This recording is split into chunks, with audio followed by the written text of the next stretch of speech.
पास जाऊंगी। उन्होंने कहा है कि नेहरू की किताब में शिवाजी का अपमान किया गया है, पहले इसके लिए राहुल गांधी माफी मांगे। किताब उद्धृत कर देना चाहिए था उनको, कौन सी किताब में किस पेज पे किस पृष्ठ पे क्या लिखा हुआ है। अब मेरी तो जानकारी में नहीं है, जाहिर सी बात है फडणवीस साहब के पास जानकारी में होगा, इसलिए जरूर बात कर रहा हूं। देखिए, महाराष्ट्र का चुनाव जो है वो इस बात पर आधारित होगा कि आज पिछले सालों में महाराष्ट्र की सरकार ने कितना काम किया है। महाराष्ट्र का चुनाव इस पे तय नहीं होगा कि शिवाजी के बारे में नेहरू जी ने क्या कहा या कांग्रेस पार्टी क्या कर रही है। मेरा स्पष्ट तौर पर मानना है अगर महाराष्ट्र में सब कुछ भारतीय जनता पार्टी के लिए अच्छा हो रहा होता तो लोकसभा के चुनाव में इतनी बुरी गति नहीं होती। महाराष्ट्र में अगर सब कुछ ठीक हो रहा होगा तो सीएसडीएस का सर्वे ये नहीं कहता कि राहुल गांधी महाराष्ट्र के अंदर नरेंद्र मोदी से ज्यादा पॉपुलर है। तो वहां की सरकार को यह जवाब देना पड़ेगा कि आपने क्या डिलीवर किया है। अगर वो इस तरीके से सवाल खड़े करेंगे तो राहुल गांधी को बड़ा करने की कोशिश करो मुझे। और मैं बार बार इसको कह रहा हूं कि जितना राहुल गांधी पर हमला भारतीय जनता पार्टी करेगी, आपको ऐसा क्यों लगता है कि राहुल गांधी बड़े नहीं है? समझ गया मैं। करने की वो लगातार उनको बड़ा करने की कोशिश कर रहे हैं। वो एलओपी है, देखिए संसद में लीडर ऑफ अपोजिशन है। मैं कह रहा हूं अपनी बेतुकी बातें से, मैं इसलिए कह रहा हूं कि वो बेतुकी बातें कह रहे हैं। उनको राहुल गांधी को, पहली बात तो मैं बहुत गंभीरता से कह दूं, राहुल गांधी को संविधान का एबीसीडी मालूम नहीं होगा, संविधान उन्होंने पढ़ा तक नहीं होगा। इस शिवाजी के बारे में बात करते हैं, उनको कहा जाता है हिंदू पदपादशाही। भारत के पूरी इतिहास में अकेला वो एक आख्यान है जिसमें हिंदू राज्य की बात की गई है। वरना भारत के यहाँ हिंदू राष्ट्र जरूर रहा है लेकिन हिंदू राज्य कहीं नहीं रहा है। थियोक्रेटिक स्टेट पहली बार जो है वो शिवाजी के समय ही स्थापना हुई, उससे पहले नहीं हुई। और महाराष्ट्र के अंदर जो सावरकर थे वो तो थियोक्रेटिक स्टेट की बात करते थे। राष्ट्रीय स्वयंसेवक संघ जो है थियोक्रेटिक स्टेट के बारे में कभी बात नहीं करता था।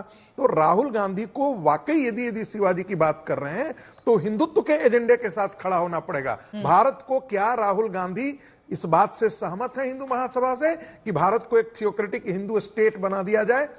मुझे लगता है कि राहुल गांधी को इसके बारे में कुछ भी पता नहीं होगा। अज्ञानता में अब कोई विचित्र अपना कपड़ा फाड़े तो कोई स्टेट के साथ हैं क्या भारतीय जनता पार्टी आरएसएस, क्या भारतीय जनता पार्टी चाहती है कि हिंदू भारत जो है वो एक थियोक्रेटिक स्टेट हो जाए? देखिए जैसा क्योंकि ये जो इतिहास की व्याख्या कर रहे हैं ये बिल्कुल गलत है, अनर्गल है और इसका कोई अर्थ ही नहीं है। देखिए मुझे अपनी बात कर लेने दीजिएगा। मुझे अपनी बात कर लेने दीजिए प्लीज। देखिए, न तो मैंने कोई अनर्गल बात कही, न तो तथ्य से परे बात कही।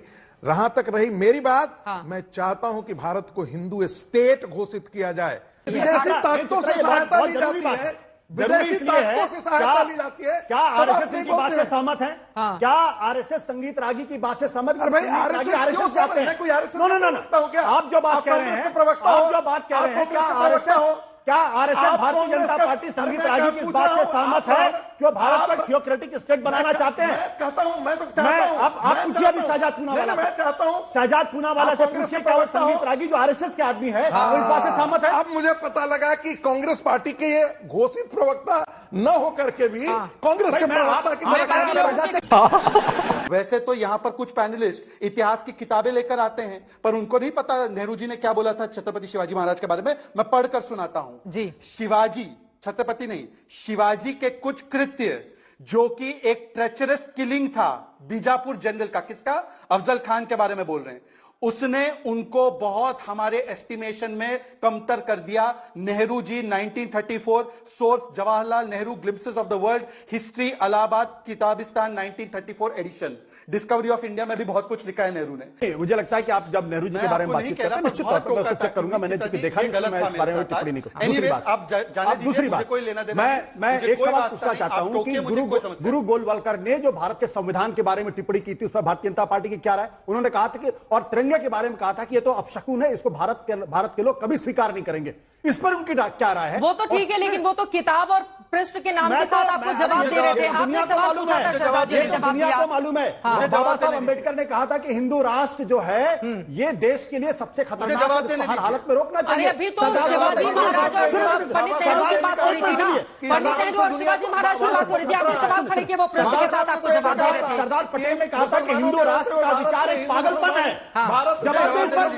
क्या हिंदू राष्ट्र का सौहार्द विचार होगा, जवाब आशुतोष देना जी, है? आपने जवाब सवाल पूछा था, आपने सवाल पूछा था कौन सी किताब है, कौन सा पृष्ठ है, उन्होंने जवाब दे दिया, आपको मिल गया ना जवाब आपका। इस्लामिक थियोलॉजी के रहते हुए हिंदू मुस्लिम एकता हो ही नहीं सकती है। अपने हिसाब से अम्बेडकर ये तो को जो है अम्बेडकर जय हिंद दोस्तों इस वीडियो में अभी डिबेट चल रही थी। बहुत सारे विश्लेषक पार्टी के प्रवक्ता आए हुए हैं। महाराष्ट्र में इलेक्शन होने वाले हैं। अभी वहाँ पर गहमा गर्मी चल रही है, किस पार्टी ने क्या किया नहीं किया, नेहरू जी ने महापुरुष शिवाजी महाराज जी के बारे में क्या बोला नहीं बोला, छत्रपति महाराज जी के बारे में तो भारत का कोई भी बच्चा नहीं बोलना चाहे, क्योंकि वो एक बहुत ही बड़े महापुरुष थे और भारत के बारे में उनका सोच बहुत ही अलग था। आपका क्या मानना है हमें कमेंट सेक्शन में बताइएगा। जो अभी बात सुनी आपने कि हिंदू राज्य घोषित कर देना चाहिए, करना चाहिए नहीं करना चाहिए, आपका सवाल रहेगा, कमेंट करके बताइएगा और पूरा वीडियो लास्ट तक देखिएगा, आपको काफ़ी मजा आने वाला है। नहीं, इस्लामिक थियोलॉजी तो हिंदू राष्ट्र देश के लिए बहुत खतरनाक बात होगी। नहीं रोकने की जरूरत हम उसको है। रोकने की कोशिश कर रहे हैं।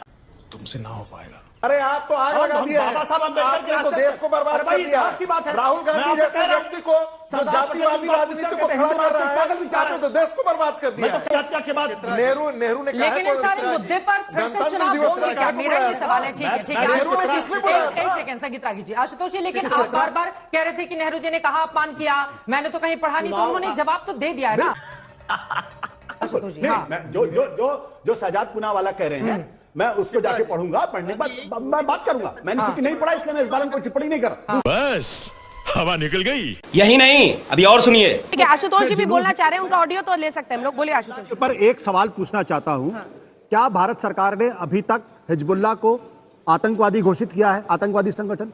क्या नसरल्लाह को अभी तक आतंकवादी संगठन घोषित किया है? देखिए, ऐसा है, आशुतोष जी अनऑफिशियल प्रवक्ता हो गए कांग्रेस पार्टी के। हाँ ना में जवाब दीजिए यार, हम प्रवक्ता है नहीं प्रवक्ता इससे फर्क नहीं पड़ता। आप भारतीय जनता पार्टी के प्रवक्ता हैं, आपसे 3 सवाल पूछा गया, उसका जवाब दीजिए आप। ठीक है, जवाब सुनिए आप इनसे चुप कराइए। हाँ, तो आप इनको उनको चुप कराइए। प्रवक्ता मत कहिए किसी पार्टी का, सर ये गलत बात है। हाँ, ठीक है, गौरव भाटिया के पास जवाब नहीं, इसलिए ठीक है, पर्सनल ठीक है, अटैक करेंगे, पूछिए। इनकी आदत हो गई है। पूछिए संविधान में गौरव जी। चुप हो जाइए, चलिए। पहली बात, अनुच्छेद 370 में मैंने जवाब दिया। पहला शब्द टेम्पररी था, हटाने की हिम्मत कांग्रेस पार्टी में नहीं थी, नरेंद्र मोदी जी में थी, संशोधित किया। दूसरी बात, ये कहते हैं कि हिजबुल्लाह पे, हमास पे क्या स्टैंड है? विदेश नीति जो केंद्र की सरकार होती है उसका सब्जेक्ट मैटर है। आप जानती है क्या परिस्थितियां चल रही हैं? भारत, भाई नरेंद्र मोदी जी की भारत के सरकार हित में है, स्टैंड नरेंद्र बताइए ना, मोदी के हाँ या ना में नेतृत्व साफ करिए। वो फैसला ले रही है, बीच में ना बोले। अंजना जी बेतुका को सवाल चुप कैसे? कराइए। बेतुका प्लीज कैसे? चुप कराइए। आप पीडीपी के मेरा साथ उत्तर गठबंधन सुनने करें तो आप में बहुत अच्छे इंटरेस्टेड हैं। नहीं है। मैं है हिम्मत तो बोलिए ना, नसरल्लाह आतंकवादी था। आप जो सवाल कर रहे हैं जो बहुत देश के प्रधानमंत्री कहेंगे हम उनके साथ, प्रधानमंत्री कहते हैं नसरल्लाह। दोस्तों आप अगर यहाँ तक आए हैं तो आपको हमें उम्मीद है कि ये वीडियो अच्छा लगा होगा। आपसे एक रिक्वेस्ट रहेगी कि आप हमारे चैनल पर पहली बार आए तो चैनल को सब्सक्राइब करके वीडियो को लाइक कर दीजिएगा और बेल आइकन घंटी को दबाना मत भूलिएगा, ताकि ऐसी वीडियो आपको हमेशा मिलती रहे। आपसे एक और रिक्वेस्ट रहेगी कि आप अपने फ्रेंड सर्कल में इस वीडियो को जरूर शेयर कीजिएगा, ताकि वो भी इस वीडियो का आनंद उठा सके। और अंत में आपसे बोलना चाहूँगा कि आपने इस वीडियो में जो कुछ भी देखा हो, में जो मेहमान जुड़े हुए थे उनका नाम बताना चाहूँगा। सजाद पूनावाला, संजना, महेश चौहान, आशुतोष, विनोद अग्निहोत्री, गुलाब चंद दुबे एंड ब्रजेश श्रीवास्तव, संगीत रागी, चित्रा त्रिपाठी के स्टूडियो में आज तक में ये चल रहा था, जो कि डिबेट आपने पूरा सुना। आपको कैसा लगा हमें ज़रूर बताइएगा और ऐसी वीडियो सुनने के लिए हमारे चैनल को सब्सक्राइब करके वीडियो को लाइक कर दीजिएगा और अपने फ्रेंड सर्कल में इसे ज़रूर शेयर कीजिएगा। चलिए मिलते हैं तब तक के लिए अगली वीडियो में। जय हिंद, जय भारत।